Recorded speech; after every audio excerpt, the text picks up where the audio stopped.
श्री स्वामी समर्थ. आपल्या हिंदू धर्मात अनेक झाडांना पवित्र मानले जाते, पण बेलाचे झाड हे भगवान शिवांना सर्वात प्रिय मानले गेले आहे.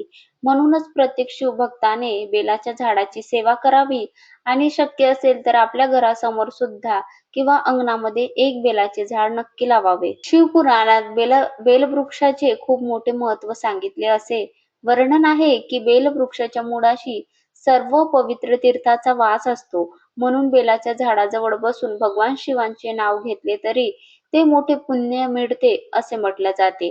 अशी श्रद्धा आहे. म्हणून जर तुमच्या घरात बेलाचे झाड असेल तर त्याला कधीही तोडू नका किंवा उपटून काढू नका. त्याचप्रमाणे त्याची सेवा करा. त्याची प्रेमाने सेवा करा. रोज सकाळी स्नान झाल्यावर बेलाच्या झाडाच्या मुळाशी स्वच्छ पाणी अर्पण करा. पाणी अर्पण करताना मनात फक्त महादेवाचे नाव घ्या. ओम नमः शिवाय हा मंत्र म्हणत पाणी अर्पण केले तर मनाला खूप शांत वाटते आणि भक्तीही वाढते. अनेक धार्मिक परंपरांमध्ये असे मानले जाते की बेलवृक्षांची श्रद्धेने सेवा करणाऱ्यावर भगवान शिवांची कृपा राहते. संध्याकाळी शक्य असेल तर बेलाच्या झाडाजवळ तुपाचा दिवा किंवा तेलाच्या तिळाचा एक छोटासा दिवा लावावा. दिवा लावताना भगवान शिव आणि माता पार्वती यांचे स्मरण करा. अनेक ठिकाणी अशी श्रद्धा आहे की अशा भक्तीमुळे घरात सुख, शांती आणि समृद्धी नांदते. जर तुमच्या घरात बेलाचे झाड नसेल तर या श्रावण महिन्यात एक बेलाचे रोप नक्की लावा. एक झाड लावणे म्हणजे देवसेवा आणि निसर्ग सेवा दोन्ही आहे. झाड लावून त्यांची रोज काळजी घ्या. फक्त झाड लावून विसरू नका.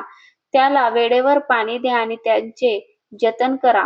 शिवपुराणात पार्थिव म्हणजे मातीच्या शिवलिंगाच्या पूजेचे मोठे महत्त्व सांगितले आहे.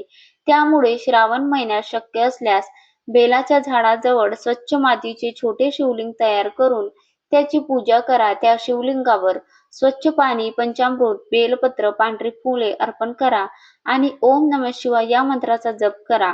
पूजा झाल्यानंतर त्या पार्थिव शिवलिंगाचे आदरपूर्वक विसर्जन करा. भगवान शिवांना बेलपत्र खूप प्रिय आहे.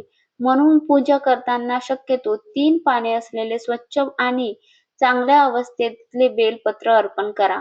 कीड लागलेले किंवा पूर्णपणे खराब झालेले बेलपत्र अर्पण करणे टाळा. पूजा करताना स्वच्छता खूप महत्त्वाची आहे. देवाला शक्यतो अखंड आणि स्वच्छ वस्तू अर्पण करा. पूजा करताना ताजी फुले, स्वच्छ फळे आणि अखंड नारळ अर्पण करण्याची परंपरा आहे. देवापुढे प्रेम, श्रद्धा आणि शुद्ध मन हे सर्वात मोठे अर्पण आहे, असे शिवपुराण सांगतात. शिवपुराणात बेलवृक्षाच्या मुळाशी अन्नदान करण्याचाही मोठा महिमा सांगितला आहे.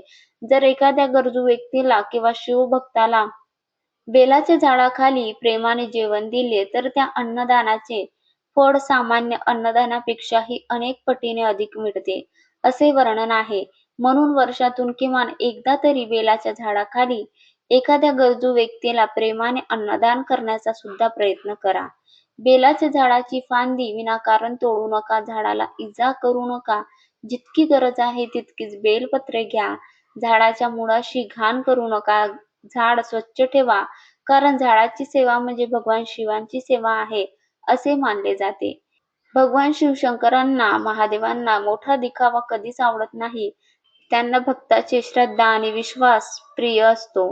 एक बेलपत्र, एक लोटा पाणी आणि मनापासून घेतलेले ओम नमः शिवाय हे नावही महादेवांना प्रसन्न करण्यासाठी पुरेसे आहे. म्हणून या श्रावण महिन्यात एक सुंदर संकल्प करा. बेलाचे झाड असेल तर रोज पाणी घाला, पाणी अर्पण करा. शक्य असेल तर संध्याकाळी दिवा लावा. बेलाच्या झाडाजवळ बसून काही वेळ ओम नमः शिवाय या मंत्राचा जप करा.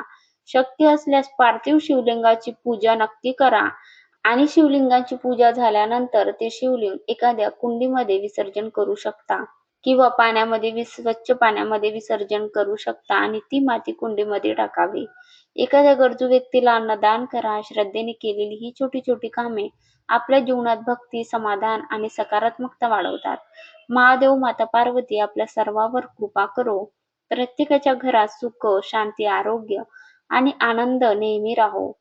शेवटी सर्वांना मनापासून एकदा बोला, हर हर महादेव, ओम नमः शिवाय. श्री स्वामी समर्थ.